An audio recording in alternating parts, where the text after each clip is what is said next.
Part 1. The Wrong Side of the River. Caleb Stone was born in a crumbling house just a few blocks from the Mississippi River, on the edge of Baton Rouge. His neighborhood was the kind that parents warned their kids about. Gunshots at night, broken windows, liquor stores on every corner.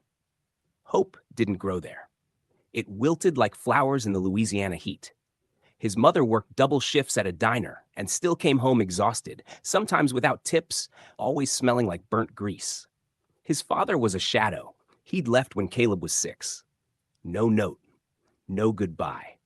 Just the silence of a man too scared to face the weight of failure. At school, Caleb was just another quiet black kid who didn't say much. He kept to himself, not because he wanted to, but because no one believed he could be more than a statistic.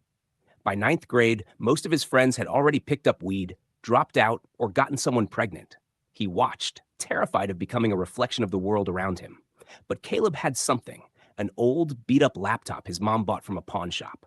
On it, he discovered YouTube videos about finance, motivation, and self-discipline. He found a voice in people like Eric Thomas, David Goggins, and Inky Johnson. For the first time, he didn't feel alone. Part 2. The decision that changed everything. One night, after seeing his best friend Marcus get arrested for a robbery, Caleb knew he didn't commit. Something inside him broke. Or maybe it woke up.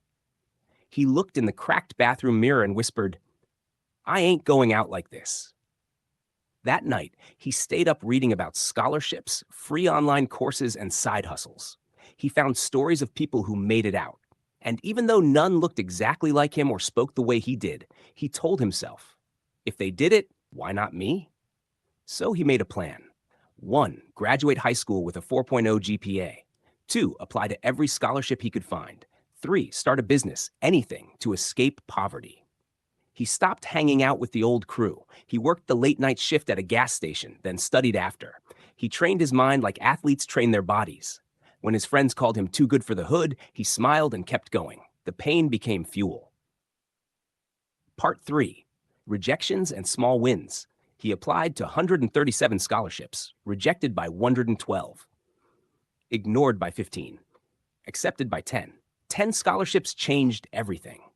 Caleb walked into Louisiana State University with one suitcase, one backpack, and a fire in his chest. He majored in business administration and minored in psychology. But college wasn't a fairy tale. There were nights he went hungry, days he doubted every step. Professors overlooked him. Some classmates laughed at his southern drawl, his Walmart clothes, but he stayed grounded. He started a podcast in his dorm room, Stone Talks, sharing his journey, mindset shifts, and financial tips for broke students. His voice was raw, but real. Authenticity became his superpower. Within a year, he had 10,000 listeners, then 50,000. Then sponsors, then speaking invitations. Suddenly, people were paying Caleb Stone to talk about struggle, mindset, and change. Part 4, The Mountain Isn't the End. At 25, Caleb stood on a TEDx stage in New York City.